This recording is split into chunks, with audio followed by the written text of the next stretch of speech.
Agradecerle esta conversación con el periódico El Dinero y con mucha gente que lo verá en el mundo entero, porque ahora la comunicación es multidimensional y sí, es por donde quiera. Entonces, por eso estamos aquí conversando. Vamos a conversar con usted sobre su vida, sobre la trayectoria del Dr. Freddy, cómo se involucra obviamente en esto de la banca a través de la Asociación La Nacional de Ahorros y Préstamos. Y quizás la primera pregunta es una de las más incómodas o más difíciles para usted. Quizás es definir al Dr. Freddy. ¿Quién es el Dr. Freddy? Bueno, fíjate, casualmente esta mañana me levanté pensando en eso. Yo daba en la UNFU, que fui profesor y fui los creadores de la UNFU. Di ética profesional y estaba muy de moda como persona. En esa una época producía un programa de televisión con Ali Pérez, producía el encuentro de Don Armando en el, ¿cómo se llama? La cueva, sí, que es un restaurante. Y estaba muy de moda. Y entonces mi padre fue, yo soy neotrujillista, pero yo antes era antitrujillista. Sí. Al final me metí en todos los movimientos. Y mi padre vino en el día de mi cumpleaños, 14 de junio, por casualidad. Él estaba en el mar, sobrevivió a eso. Sí. Tuvo 20 años. De modo que todo eso se resume en una persona que trata de ser sincero. Yo por ejemplo no salgo mucho de mi casa, en el ambiente nadie me ve. No es, quizás es temperamental. Yo he sido así. Y esa es la respuesta que yo te doy a ti. De un temperamento pasivo, tranquilo. Sí, pasivo, tranquilo. ¿Pero usted se molesta alguna vez? Claro. ¿Se molesta bien? Sí, pero originalmente soy tranquilo. Sí.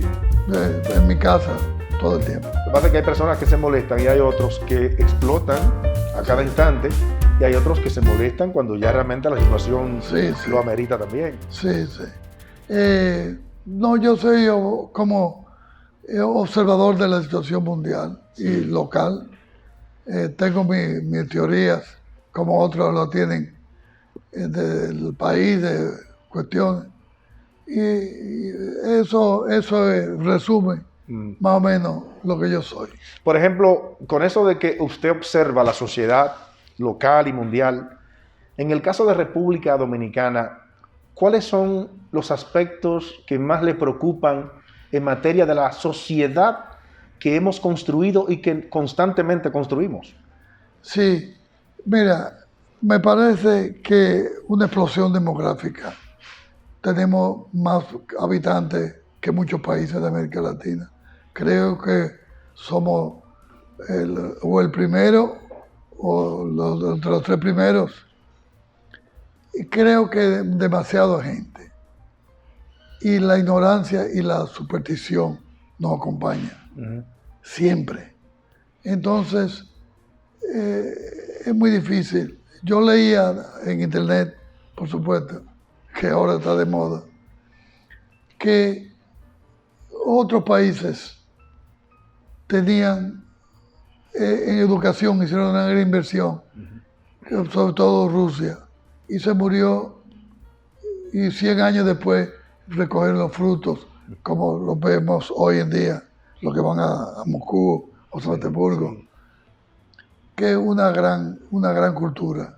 Se construye a lo largo del tiempo y al paso, sin prisa. O sea, ¿a usted le preocupa la sobrepoblación sin educación? Porque hay países que tienen... Sin educación y la ignorancia. sí. que es latente, la ignorancia es latente. Somos un país extremadamente con una carga explosiva. Y entonces, eso es lo que tenemos, más o menos. ¿Y cuáles cosas le apasionan al doctor Freddy Reyes? Bueno, yo fui piloto de avión, fui corredor de caballo, fui he hecho de todo. Por eso yo creo que cuando yo muera, deber cumplido, yo ya he hecho de todo, no se me escapa nada. He sido un viajero impenitente, eso sí, viajado mucho por el mundo. Quizás en una época fui diplomático cuando se era de verdad en América del Sur y en Oriente, en Japón, Sí. que fui y encontré otra cultura completamente diferente. Y acaban de salir de la guerra.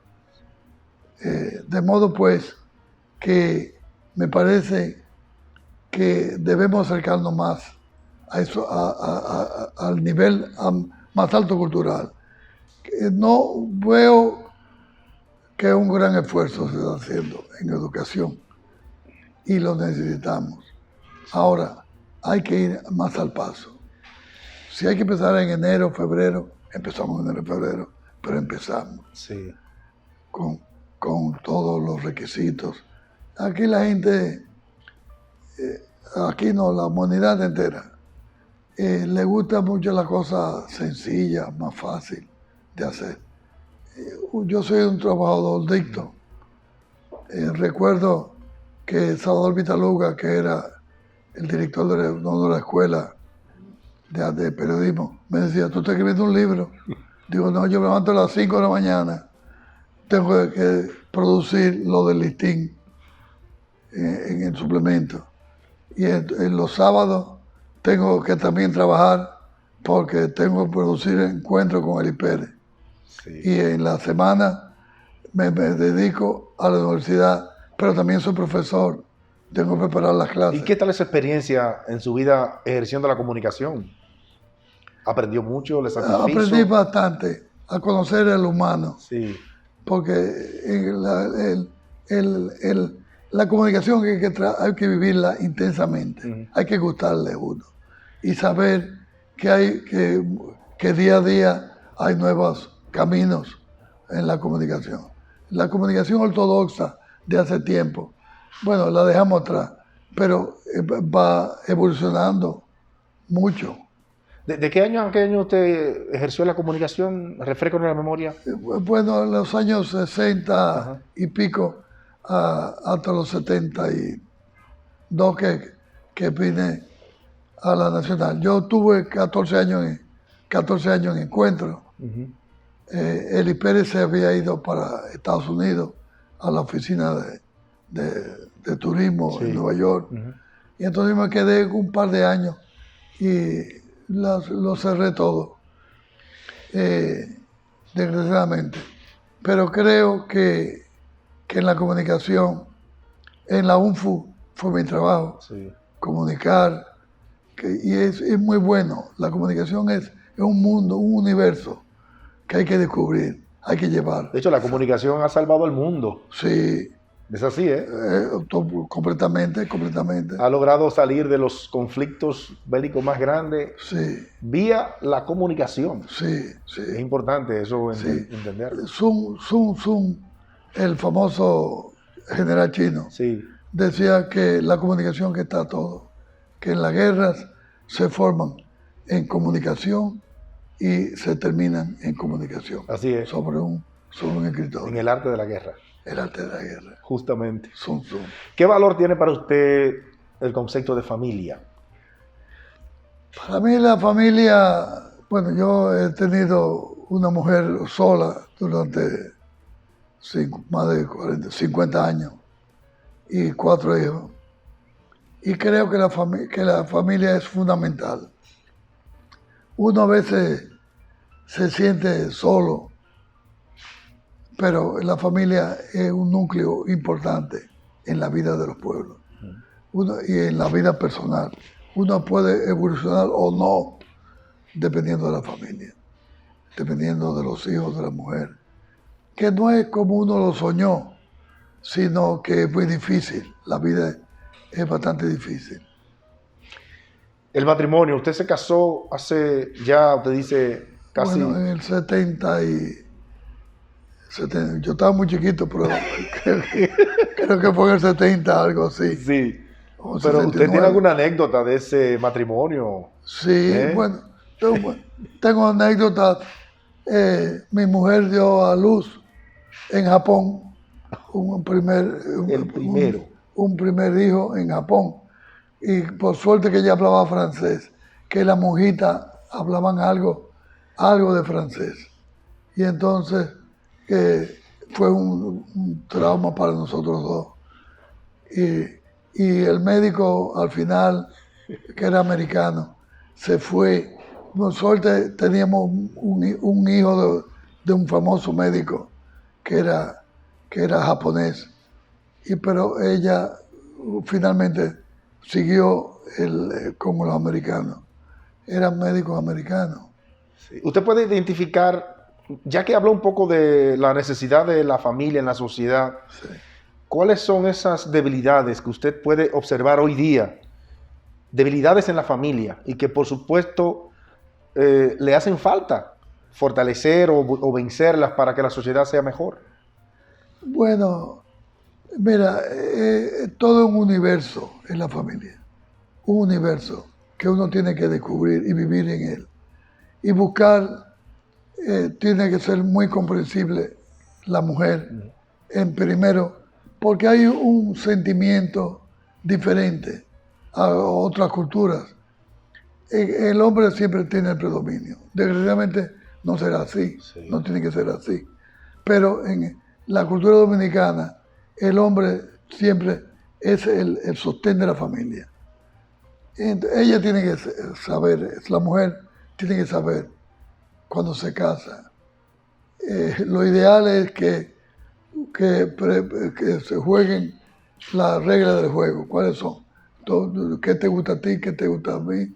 Esto no me gusta, esto sí. Entonces, llegar a acuerdos internos de la familia. Sí. Y la comunicación con los hijos, por ejemplo, porque los hijos obviamente son quienes van a salir a la sociedad, son los que se pueden convertir en orgullos, en orgullo de la familia o en otra cosa. Sí, los hijos, una vez me dijo un periodista, don Rafael Herrera, no diga que tú eres amigo de tus hijos, porque eso no es verdad. El amigo es una concepción diferente. Uno es padre siempre de sus hijos. Y entonces tiene que haber una comunicación perfecta entre ambas partes, sabiendo cada cual su posición. Ahora, he notado con los padres, sobre todo en nuestro ambiente, en nuestra cultura, sí, que son muy paternalistas frente al hijo. A los muchachos hay que pensar en uno cuando fue joven, sí, que hay que dar su espacio para que ellos... uno quiere, me dice, un hijo mayor mío que observa mucho, que fue que nació en Japón, me dice, tú quieres en mí hacer lo que tú no hiciste, otra cosa, cómprate un velero, pero tú quieres hacer en mí lo que tú, y es verdad. Entonces, si el hijo dice, yo soy homosexual, ya. Hay que respetar eso. Pues respetar, sí, eso. Entonces no puede ser, porque la cultura nuestra, no puede. ¿Y qué tú me haces a mí? Bueno, ya, papá, tú cumpliste. Así es. Es decir, es difícil y fácil. Es un trabajo de mucha comunicación, de lado y lado. Tiene que haber comunicación. Uno quiere que los hijos estudien lo mismo que uno. No, tú tienes que ser comunicador. No, yo quiero ser soldado, o que, no puede ser, porque mi casa no. Bueno, pues eso es lo que te gusta. Yo he dicho a los hijos míos, ustedes serían más renderos, pero tienen que ser el mejor. El mejor, así es. El mejor, lo único que yo quiero. Y sus hijos obviamente decidieron ser lo que son hoy. No hubo influencia del doctor Reyes ahí. Cada cual como es, pues manteniendo la comunicación. Sí. Ellos me quieren mucho, yo los quiero mucho a ellos. Ellos no me dicen papá, pues yo nunca lo dije, porque mi papá me dejó chiquito, se fue al exilio, creyendo que iba a estar 1 o 2 años, o pocos meses, y duró 22 años.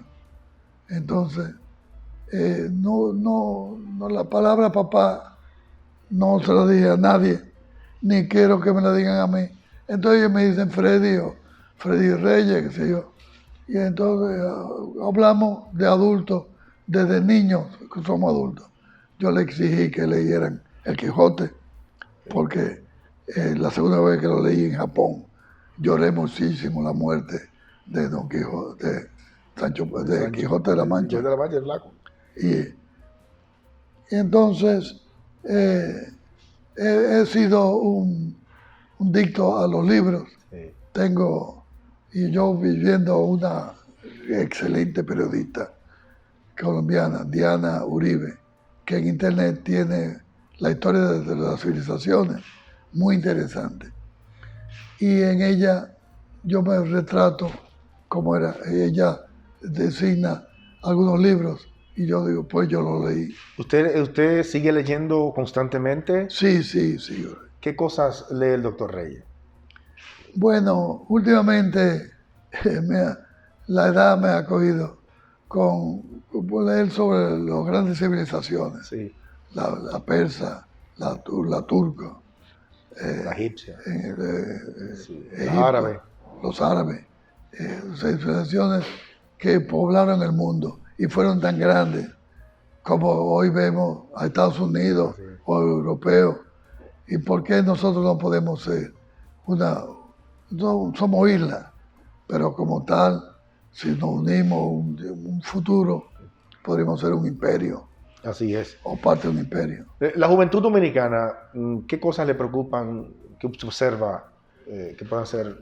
La juventud dominicana, yo creo que la juventud en sentido general,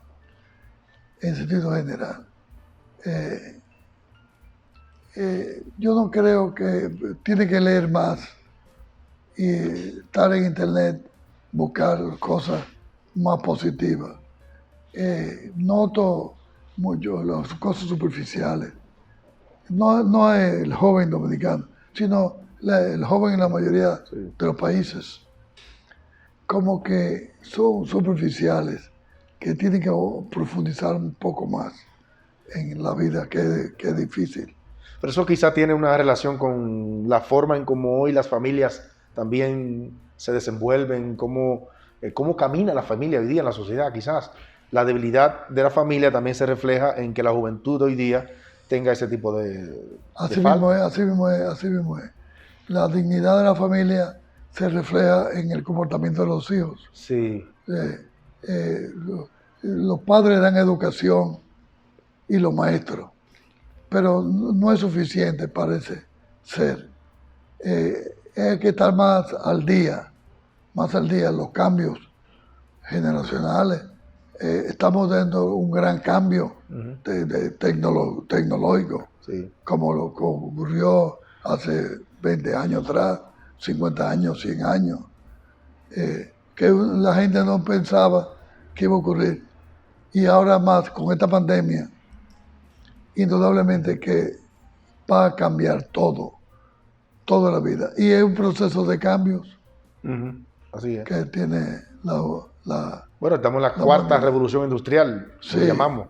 Desde la primera de Inglaterra, estamos ya en una cuarta revolución que ya no se ubica geográficamente en ningún lugar, sino en el mundo entero. Seguro. Sí, ¿verdad? Ahora es tecnológica la revolución.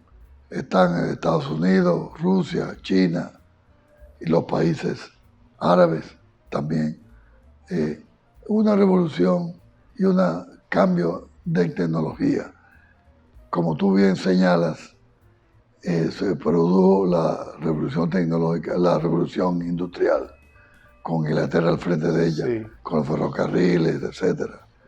Pero en la tecnología, ¿cómo es posible que una muchacha muy humilde hoy hable con sus pares que pueden estar en Estados Unidos a miles de kilómetros y no se dan cuenta?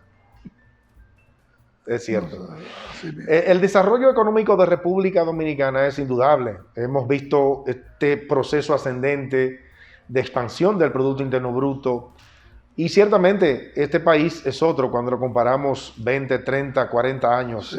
Hoy día República Dominicana es una economía totalmente diferente en muchos aspectos. Ahora bien, su experiencia, ¿qué le dice por la forma en cómo ese desarrollo económico se ha expresado en la gente? Mira, el desarrollo hay que verlo como isla, como somos. Nosotros, los dominicanos, somos, y los isleños, nos sentimos por encima de otras cosas. Culturalmente, quizás tenemos un descenso en relación a otras poblaciones. Por ejemplo, los argentinos, los uruguayos, nos llevan un poco, los colombianos, en sentido general. Y ¿usted cree que ha habido equidad, por ejemplo? ¿El desarrollo ha sido con cierta equidad? ¿Y a qué se debe entonces que no hay esa equidad? Bueno, no hay esa equidad. Nosotros aspiramos a sentirnos mayor, pero, por ejemplo, en el inglés, cuando enfrentamos a Estados Unidos o analizamos situaciones, el pensamiento de ellos es diferente. Uh-huh. Hay una explicación lógica, que ellos tienen otra forma de ser, y lo mismo en inglés, en sueco, en finlandés y en español, sí. Nosotros. Son variaciones sobre el mismo tema, pero no lo podemos ver como que la gente siente. El sistema educativo dominicano, usted que lo ha podido ver desde los 70, 60, 80, 90 y hoy día, ¿qué opinión le merece? Sí, yo creo que lo importante no es el sistema educativo, sino los profesores. Hay que entrenar a los profesores, porque ¿cómo le va a dar? Como en la UFO había unos cursos los sábados y domingos de entrenamiento de los profesores para acogerse a lo que vendría en el futuro. No podemos, aunque queremos, no podemos dar un analfabeto. Ahora mismo ha tenido algunos esquemas negativos porque la gente no sabe cómo ayudar a los hijos, pero sí, no es para ayudar a los hijos, porque se supone que los hijos van a saber un poco más que los padres, que el maestro. Entonces, tienen que formarse. Es muy diferente, muy difícil. Sí. Eso es cuestión de tiempo. Uno quiere que se formen al año, pero 20, 30 años no es nada, 50 años es la vida de un pueblo, 60 años, 70 años, 100 años. Hay que hacerlo para ver a largo plazo. Uh-huh. No podemos a corto plazo ver las realidades. Exactamente, el desarrollo de los pueblos no se puede mirar a 2 días, a 2 años. Sí, seguro. Es cierto. Esos grandes imperios históricos se construyeron en 30, 50 años, 200 años, 300 años. Nosotros no podemos, a 1 año, 3 años. No, eso es imposible. Entonces, usted está diciendo ahí que nosotros hemos fallado en términos de planificar el desarrollo, entonces, como país. Sí. La inmediatez nos ha arropado Sí, a todo el que ha tenido la inmediatez nos ha matado. Sí. Nos ha matado. Yo creo que hay que romper la inmediatez. Hay algunos casos que se puede hacer, pero en sentido general hay que darle tiempo al tiempo. Yo creo que los políticos tienen que ceder un poco para que entre el tiempo. Queremos hacerlo. Ya la gente me ha dicho en la calle, los próximos presidentes quiénes serán. Pero, señores, esto está empezando ahora. Sí. Vamos a dejar que haya un sistema donde no importa el hombre. Sí, exactamente. Sino el sistema que nos desarrolle. Que sea funcional, ¿verdad? Que sea funcional, que sea basado en la educación. Y hablando de eso, ¿cuáles son esas fortalezas que usted identifica en República Dominicana para que llegue a ser una economía y una sociedad desarrollada? Bueno, la fortaleza es un estudio FODA sí. que hay que hacer. Pero la fortaleza del dominicano es una gente inteligente, brillante, pero tiene que trabajar más. Cuando hablo en sentido general, sí. No hablo de trabajadores ahí, miles, pero en sentido general tenemos que tener una cultura del trabajo, como los grandes países se hicieron. A nosotros nos gusta, ahora mismo, por ejemplo, se dice que la construcción va a desarrollar el país, pero la construcción, ¿quiénes la hacen? Los seres humanos. Son extranjeros, sí. Casi la base de la construcción. Entonces, no hay paridad en el desarrollo, creo yo.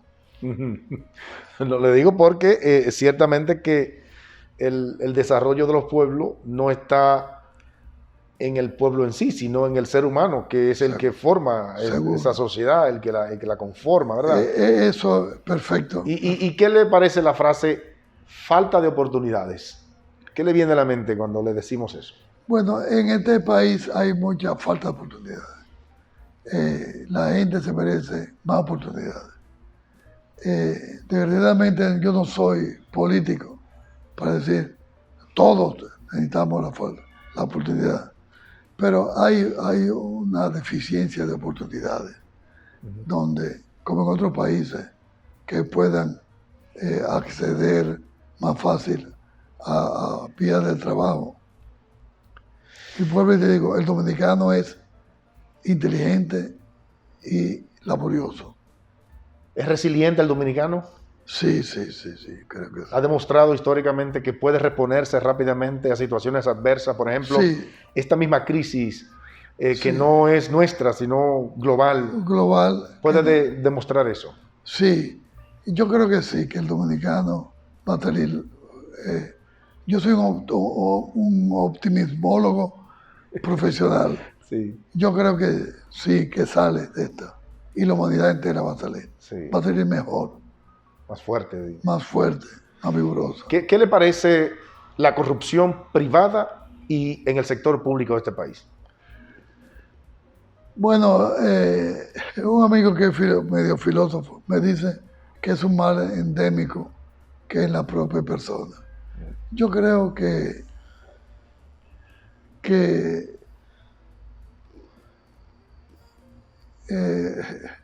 la corrupción es un mal en sentido general, pero hay que combatirla. Dicen que esto es un país rico, mal administrado. Lo he oído muchas veces. Me parece que en alguna forma la corrupción le quita trabajo a mucha gente. Lo ideal es que haya menos corrupción. ¿Usted cree que la corrupción es generadora de desigualdad en la sociedad? Sí. ¿En qué sentido? ¿Cómo podemos explicarle eso a la gente? Bueno, indudablemente que es un robo cuando la apetencia generalizada. Y yo me parece que la corrupción es un mal que debe ponérsele freno. Yo creo que ahora hay un ambiente general poco para mejorar. Ahora, yo he buscado una cuestión de locura. María Antonieta, que que había nacido en Viena, pero fue reina en Francia. ¿Cuándo fue que dijo? ¿Y cómo llegó al pueblo? Cuando no hay pan, porque coman piedra, no sé, algo. Suey lo dice. La gente la aclamaba cuando ellos iban y la gente misma al otro día le tiraba piedra. La habilidad de las masas, cómo cambian de un aspecto a otro. Eso hay que enfocarlo. Por eso mucha gente dice, fulano es corrupto, pero tiene que probarlo. Exactamente. Tiene que probarlo. ¿Hasta dónde hay corrupción? ¿Y quién es el que inicia el proceso de corrupción? El que se corrompe y el que corrompe. Seguro. Ahora, la sociedad hoy día está más empoderada, es lo que usted dice, ¿verdad? También. Sí, y por eso es que el tema está más en la palestra. Sí. Me parece que hay sociedades, para no hablar de la nuestra, que están muy bien encima de la corrupción. Que hay, pero menos escala. Se produce, pero más abajo. ¿Usted cree que la sociedad dominicana endémicamente es corrupta? Bueno,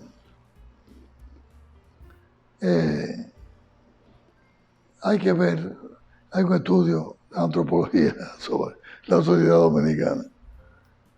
No es muy difícil responder a tu pregunta. No se preocupe, está bien, su respuesta está correcta. Sí.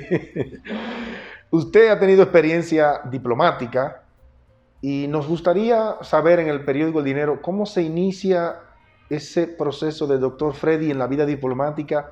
Además, que nos cuente su experiencia y cuáles son sus aprendizajes de esa vida diplomática. Sí, yo creo que yo aprendí bastante. Primero me tocó ir a un país que era la Suiza de América, que es como Uruguay, saliendo de una dictadura de 30 años. De modo pues que a pesar de que no me encontré como una sociedad más avanzada, yo pues pensaba como muy ingenua en lo que decían, no sé. Nosotros éramos menos ingenuos que ellos en ese aspecto. Pero me tocó un gran jefe que fue Tomás Báez, que había salido de la cárcel. ¿Qué año fue eso? Don Tomás Báez Díaz. No, el año en el que usted... En el 62, muerto Trujillo. Sí. Cuando sacaron a los presos políticos. Sí. Entonces me tocó, creo, un gran hombre. Y después en Japón, fui a los 2 o 3 años, fui a Japón con un gran hombre que era Carlos Federico Pérez, que entró a la Cancillería como mecanógrafo y salió siendo canciller. Es decir, pasó por todos los departamentos de la Cancillería. Usted al principio de la entrevista dijo que no es político. No. ¿A usted le gusta la política? Si me gustó, ya no hay tiempo. Pero siempre le saqué el cuerpo. Yo soy abogado en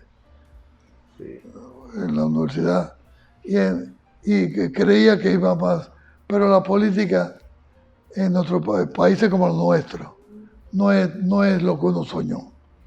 Entonces es mejor observar y ver. Yo he dejado a mis hijos en libertad, hagan lo que ellos quieren hacer.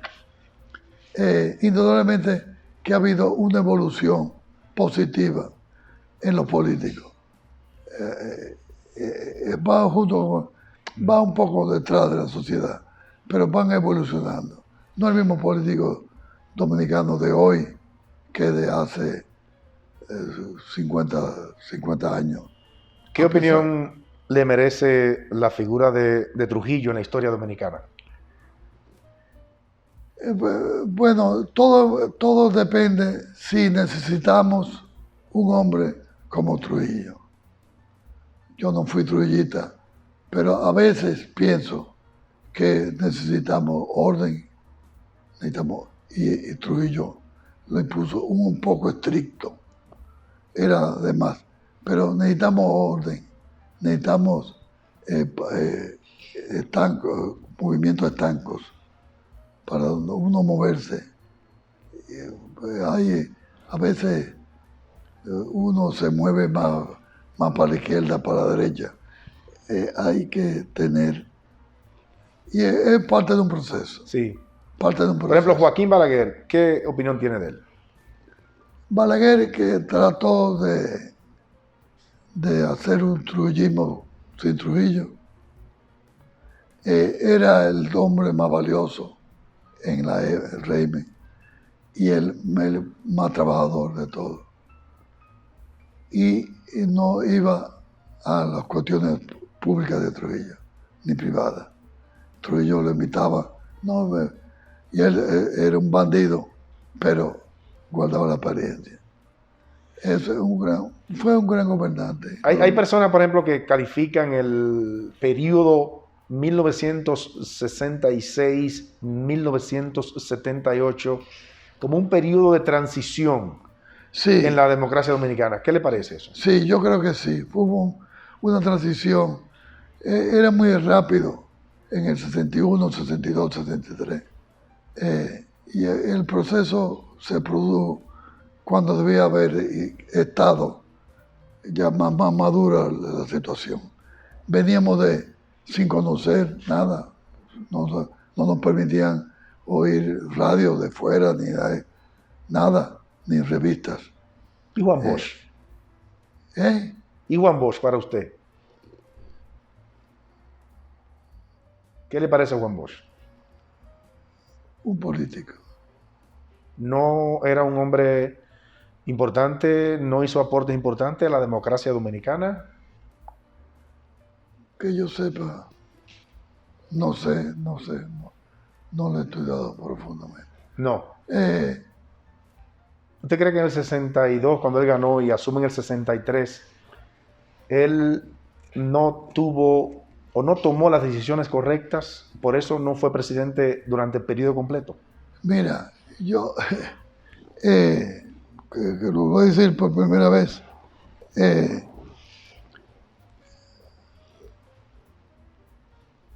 en un aspecto, yo fui y le prometí a una señora que su hijo desapareció. Y ella, un hermano del desaparecido, me trajo de Sánchez Cabral una revista de carteles que salió la Revolución Peronista. Uh-huh. Y entonces copié y le dije, no se apure doña Lolita, se llamaba doña Lolita, que cuando muera Trujillo, que lo matemos, eso va a salir.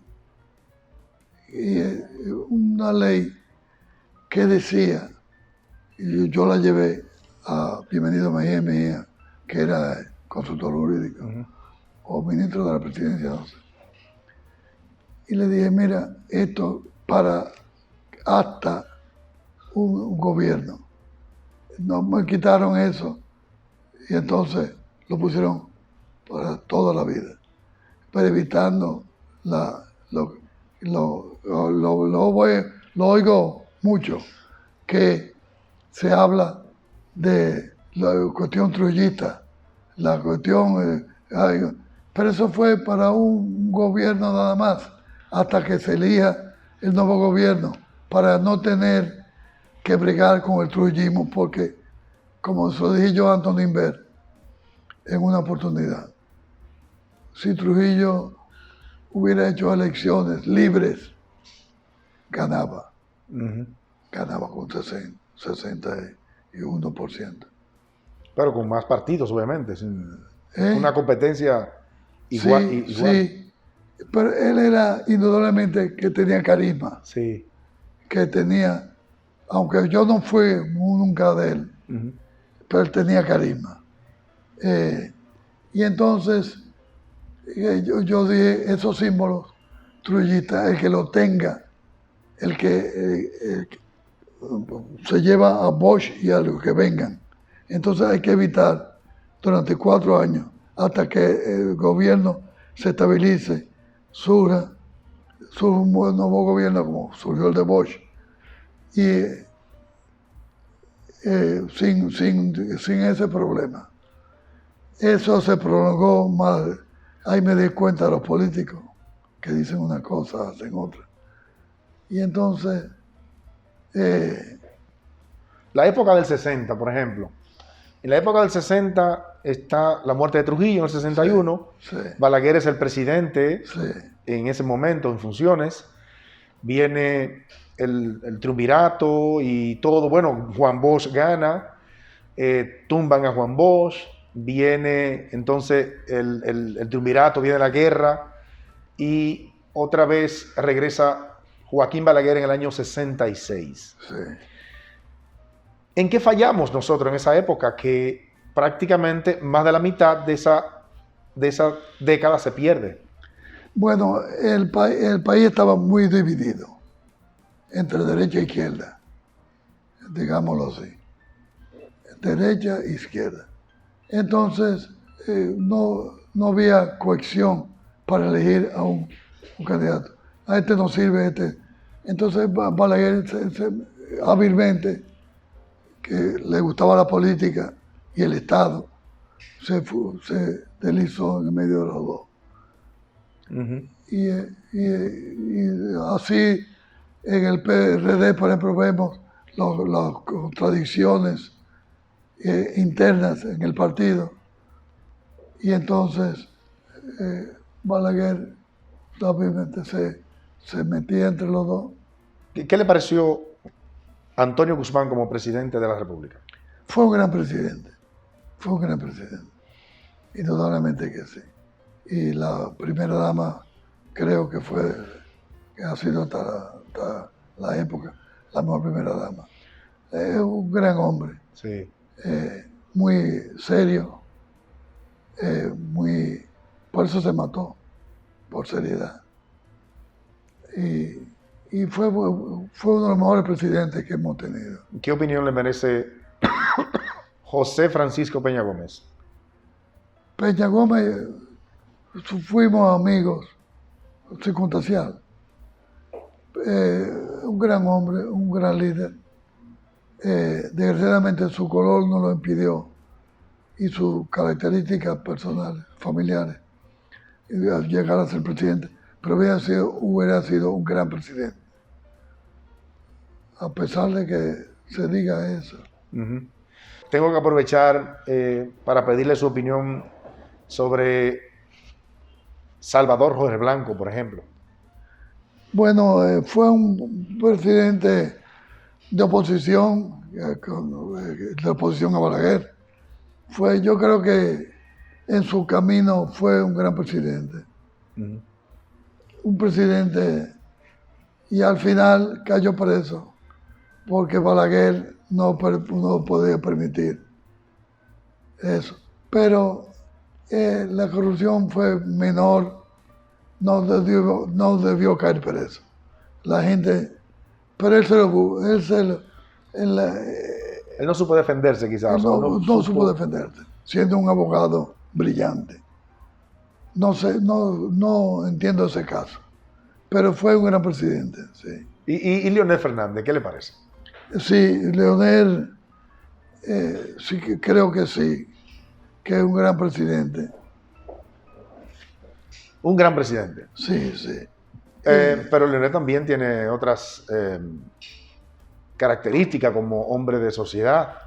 Leonel también ha sido catedrático, sí, ha fundado partidos, sí, ha liderado partidos, ha representado al país en foros internacionales, sí, es dueño de una fundación y hoy día lidera una organización nueva.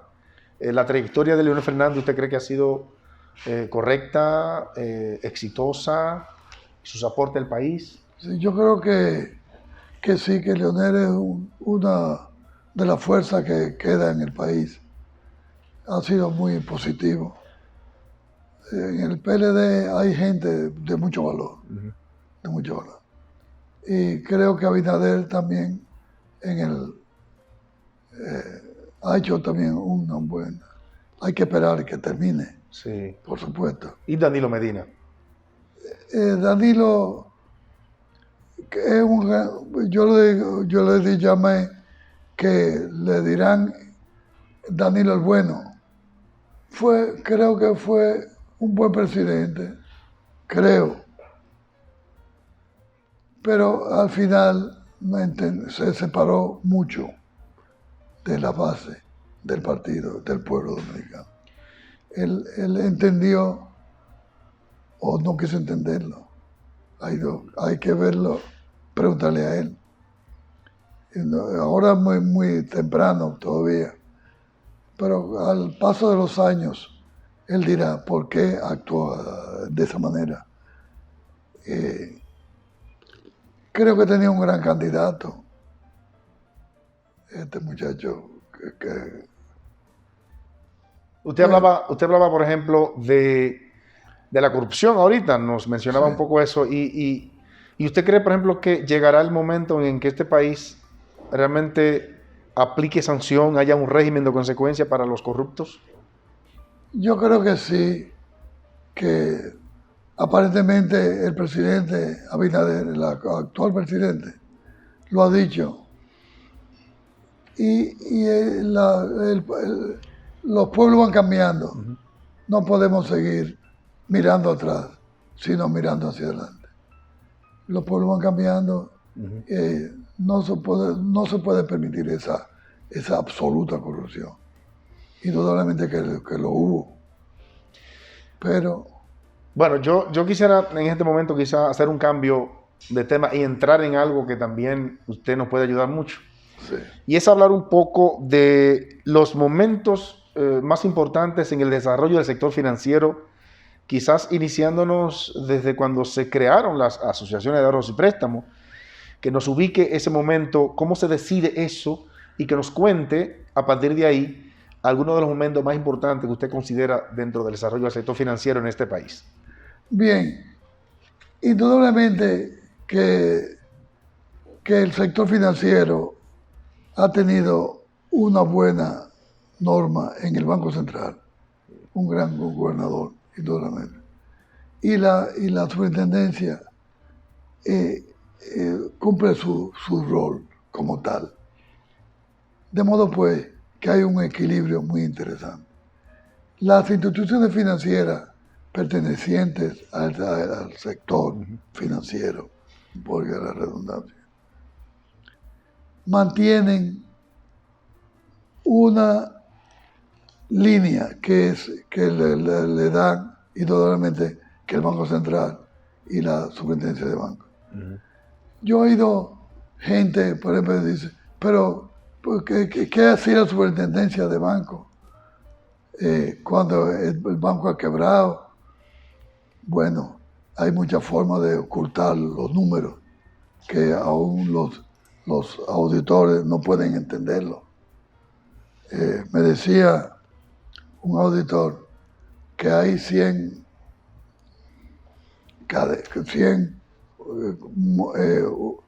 y ellos inventan 101. Y 100, 101 y 102. Entonces, cuando eso no se puede. Los auditores lo que te firman es la providencia de los números que tú dices que son exactos, que la asamblea ha dicho eso, que la junta directora ha dicho que esos son los números. Entonces, ellos lo ven y lo corrigen y hacen sus observaciones. Pero la auditoría, en sentido general, la gente, bueno, vamos a hacer una auditoría, pero es una herramienta importantísima. Sí, así es. Importantísima para ver los defectos que ha tenido la administración. Porque, como dice el refrán, unos ojos ven mejores que los que están adentro, unos ojos de fuera. Cuando te dan un carro, tú dices, pero acá los frenos están como bajos desde el carro, pero el que lo maneja día a día no se da cuenta, porque lo siente, se le van aflojando poco a poco en meses. Pero el que lo toma por primera vez, eso pasa con el auditor. El auditor examina los números y se da cuenta, pero es una herramienta, te llama la atención. Sí. Mire, esto hay que hacerlo. Así es. Entonces, pero cambia la ley. La ley dice que hay que hacerlo así. Entonces, es una herramienta de importancia. La superintendencia y el Banco Central, a las instituciones que ellos supervisan. Por eso es tan importante que están supervisados son mejores que los que no están supervisados. No sé, alguna persona. Sí, en los años 80, por ejemplo, hubo quiebras bancarias en este país. Sí. No hay que mencionar los nombres. En el 90 hubo o cuasi quiebras o adquisiciones o compras de bancos. Sin embargo, recordamos que en el 2003 explotó una crisis financiera con la quiebra de 3 importantes bancos de este país. Sí. ¿Qué le parece ese momento histórico en la banca dominicana? Sí, eso se veía venir. El que no lo vio no quiso verlo. Pero ¿de dónde tanto riqueza, tanto dinero sacando? Yo recuerdo que una vez en una reunión de gente con mucho dinero, me decían, pero no puede ser posible. ¿De dónde sacó este dinero de este banco? Y entonces yo me puse a decirle, bueno, no puede ser. De modo pues que ellos lo estaban analizando. Y eso no fue sorpresa para el sector, o algunos sectores financieros, los sectores que entendían que eso tenía que ocurrir. Ahora, a finales, perdón, siga. No. A finales de los 90, un experto español de Juan, que yo sé que usted lo conoce, hizo lo que le llamaron una prueba de estrés en aquel entonces al sistema financiero dominicano. Una estrés, sí. Sí, una prueba de estrés. Sí. Que no era más que ver realmente cómo estaba la situación del sector financiero, y él identificó una serie de debilidades, entre ellas la incapacidad, no que las autoridades no querían, sino la incapacidad de los órganos reguladores de fiscalizar correctamente la banca dominicana. Sí. Sin embargo, ese informe se entrega a finales de los 90 y las autoridades que entran en el año 2000 no lo sabían. ¿Pudo evitarse esa crisis del año 2003? No, yo creo que la crisis, como quiera, se iba a producir. Ahora, el evitar o no es muy circunstancial. No olvidemos que había un sector, según entiendo, un sector político fuerte envuelto en esos bancos. Lo ideal es, yo hablo por la nacional, es que se mantenga alejado de la política, alejado de todo, cumpliendo la misión, la estrategia que uno tiene, sabiendo, cumpliendo al pie juntilla lo que indica el Banco Central y ahí impone la superintendencia de banco. Si se cumple eso, van marchando bien. Ahora, la locura eso no conviene. Bueno, el banquero debe entender que maneja dinero que no es propio. Seguro. La gente se olvida eso. Sí. Sí. A mí me llama mucho la atención, que me lo contó un amigo, no sé si es verdad, que en una fila, en una sucursal nuestra, una fila larga, uno le preguntó al otro, le dijo al otro, pero Freddy Reyes es un tacaño, no me da esto. Y dice el otro, tacaño, por eso yo tengo mi cuarto ahí. Así es. Es verdad. Sí. Cuando tú ves que Villa y Castilla, no puede ser. ¿Cómo surge la Asociación La Nacional de Ahorros y Préstamos? ¿En qué contexto? ¿Cómo? ¿Cómo surge? ¿Cuándo se decide fundar, sí, crear esta institución? Yo hablé en el año 71 en el BNB, que entendía que ya era época de que existiera otra asociación en la ciudad, con la mala suerte de que el Banco de la Vivienda y el Banco Central en esa época también le dieron al VHD y a la Dominicana la autorización. Que debimos salir juntos cuando a los bancos le da un tiempo en el sistema de ahorro y préstamo también, hasta 10 años para que evolucione y llegue a su... Pero nosotros salimos peleando. Entonces me surgió la estrategia de que debíamos ser diferentes. En vez de cruzar una larga camino lleno de cuadros y de mármol, que la gente entendiera, tú fueras donde un gerente y le dijera, te hiciera amigo de él, sí, que tú recibieras sin saco y te dijera, no, pero espérese, ¿qué quiere usted? No, podemos hacer esto, y el presupuesto que usted tiene. Y así hemos ayudado a mucha gente, al extremo de que hemos ayudado mucho colmados a decir, en vez de usted comprar una caja de ron, reúnanse con 5 colmados y pidan 10 cajas que le van a dar más prestancia, sí, al pedido. En vez de ser minúsculo, después el mes que viene. Hoy día, por ejemplo, las asociaciones, uno puede valorar su aporte al desarrollo de un sector tan importante como la vivienda. Y esa fue su razón de ser en principio. Sí, sí. ¿Cómo valoramos eso desde el punto de vista de su experiencia? Hablo de las asociaciones. Somos los expertos en crear hipotecas a 20 años, 30, a largo plazo. Sí. Hay alguien que le da más, a más plazo. De modo pues que tenemos, como se dice, know-how, que es ayudar a la persona, espérate, cógelo a 9 años, cógelo a 15, porque cuando la gente siempre cree que no va a ganar más dinero.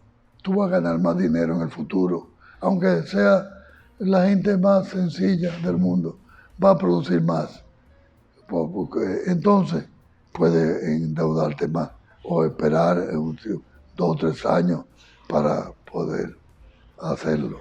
Bueno, las asociaciones obviamente que han crecido en el tiempo, pero su velocidad de crecimiento no alcanza para el sector en sentido general cuando lo comparamos, y de hecho pierden espacio en el pastel financiero. ¿A qué usted cree que se debe eso? Bueno, yo dije una vez en una institución que fuimos, que nos compararon a los dos, le dije, pónganos nosotros como un caballo de carrera, no comparen burro con caballo de carrera iguales todos, y verá que entraremos, estamos ahí. En otras palabras, nos falta lo que hemos pedido siempre, más productos. Porque la banca nosotros pagamos impuestos. Eso nos dijo que pagar impuestos porque el sector pagamos impuestos, que antes, entonces la banca entró en nuestro terreno, que eran las asociaciones que producían, pero no nos dio otro producto. Por ejemplo, nosotros hemos pedido el envío de remesas. ¿Por qué no lo tenemos nosotros? Si podemos contribuir y hacemos promoción en Estados Unidos, en los países. La conversión, por ejemplo, pendiente, ¿es necesaria si ustedes tuvieran la posibilidad de competir con igualdad? Porque eso es lo que usted me está diciendo. Sí. Los bancos son los bancos. Sí. Son estructuras más sólidas. O más grandes. Son más sólidas, más grandes. Sí, deben ser siempre así. Deben ser siempre así. Pero nosotros necesitamos poco a poco más productos, que lo podemos hacer en límite, dependiendo de los activos de cada institución, etc. Pero contribuimos al desarrollo del país, por un lado, y por otro, mejoramos, por ejemplo, eso del envío del dinero. Nosotros tenemos una estructura ideal para eso. Ahora, todo depende de las autoridades superiores que lo hagan o no lo hagan. Después de tanto tiempo relacionándose con el mutualismo y el aporte que ha hecho esta forma de interactuar en el sistema financiero, ¿hacia dónde usted cree que va el mutualismo en República Dominicana? ¿Eso es para siempre o habrá algún tipo de transformación? ¿Qué espera usted? Bueno, yo creo que el mutualismo debe seguir. Ha sido de éxito, tiene ribetes sociales. Sí. Yo, una vez hablando con personas influyentes en Cuba, le dije, usted tiene que abrir mutuales en Cuba. ¿Por qué? Porque hay un ribete social que siempre tendremos. Y los bancos tienen su nicho y nosotros podemos tener el nuestro. Si usted tuviera la posibilidad de hablar de frente con el presidente de la República y le diera la oportunidad de darle 3 consejos a Luis Abinader, que es el líder de la nación en este momento. Claro.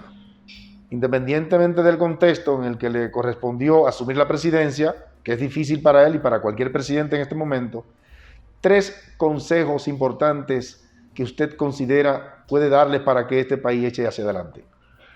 Bueno, lo primero es bajar la corrupción, que es lo que lo está haciendo. Segundo, sin orden, la educación, es básico, la educación. Necesitamos un país más educado y más que haya mejor educación, más educado y mejor ya en la educación. Nosotros no podemos ser en el mundo entero de los últimos países en matemáticas. No, eso me da pena a mí, pena como dominicano. Y yo veo que la gente se ríe de eso. Nosotros, ¿cómo es posible que estemos bajo a otros países? Entonces, este país, como diría un extranjero, sirve poco.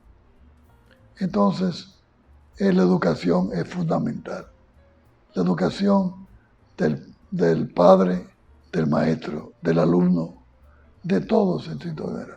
La sociedad tiene que ser más educada, como lo es la sociedad chilena, la argentina, la uruguaya. Y de este contexto actual, ¿qué tiene que hacer el gobierno para salir de esta crisis y recuperarnos rápido?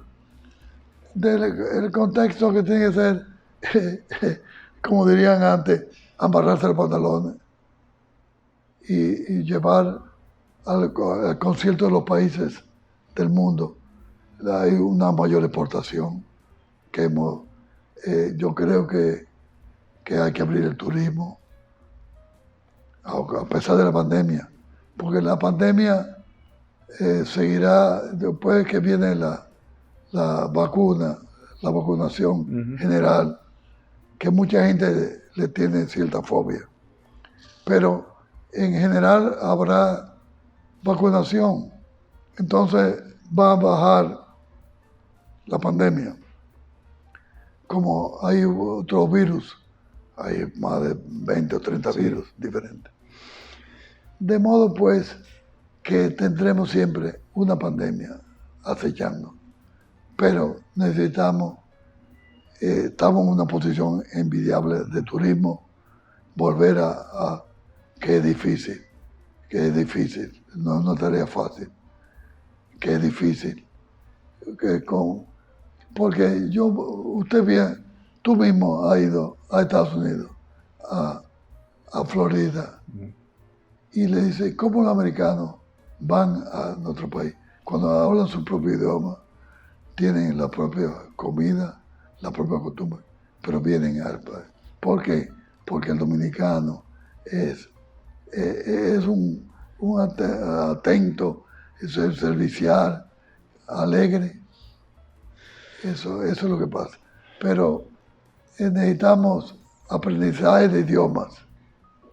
Este es un país que no puede seguir así, que no puede seguir sin idioma, que habla castellano mal hablado. Lo hablamos todo. Sí. Y los vecinos haitianos hablan 2 y 3 idiomas, en sentido general. Sí. Y nosotros no es más difícil. Llegando un poco hacia la Asociación La Nacional de Ahorros y Préstamos, ¿dónde podemos sustentar el éxito de esta institución durante tantos años? Bueno, hicimos una estrategia. Primero, la juventud. Y ya en mi última entrevista, creo que es esta. La juventud y ser sencillos no se sienten, yo lo digo aquí, no se sientan manqueros, porque ustedes no son de asociaciones. Tenemos 54 oficinas en todo el país y entrenamos a la gente, mucho entrenamiento. Vienen de México, aquí, dominicanos, entrenamos constantemente. Y ahora más que hay por internet, que es virtual. Sí, sí. De modo pues que ese contacto personal fue muy importante. Y es importante. Y la gente tranquila, porque sabe que su dinero está seguro aquí. Es una institución prudente. Sí, solvente. Solvente. Y nosotros hemos conseguido un nicho. Sí. Clase media baja. Sí.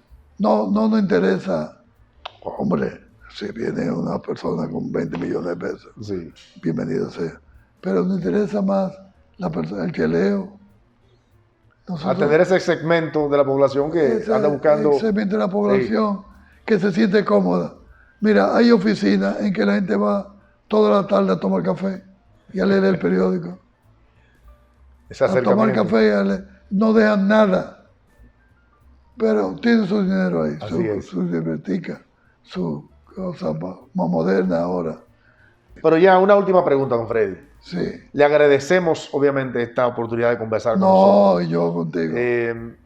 Pero, como usted puede pasarle balance a 40, a 50, a 60 años de nuestro país, sí, ¿cómo usted ve a República Dominicana en 2 décadas o 3 décadas al paso que vamos? ¿Cómo usted ve a este país?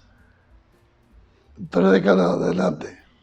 Sí, yo creo que yo soy un optimimólogo profesional, te lo dije. Y yo lo veo muy bien en este país. se basa en educación. Tenemos que salir de los últimos estancos de los países, y en matemática y en otras ciencias, y ir escalando. Eso nos da a nosotros, nos veamos ese disparo de la educación, entonces sabremos que el país habrá desarrollado, será más desarrollado que otros. Hay una lucha entre países que uno no lo ve, como es personal. Uno sale a la calle y encuentra muchos amigos, y así mismo sale un país, pero hay otros países, por ejemplo, turismo, o las islas, que quieren quitarnos el turismo. Sí. Entonces nosotros tenemos que apostar a ser competitivo, por ejemplo. Competitivo, sí, sí. Agregarle algo más al turismo. Sí. No, eso, el criterio de que son las playas más lindas del mundo, eso no es verdad. Eso no es verdad. Tenemos que ser competitivos como país. Tenemos que ser positivos, sí. Y vender el carácter de nuestra gente, que eso funciona mucho. Bueno, pues gracias, don Freddy Reyes, por esta conversación. Y yo siempre leo el dinero para anotar el día. Gracias, gracias.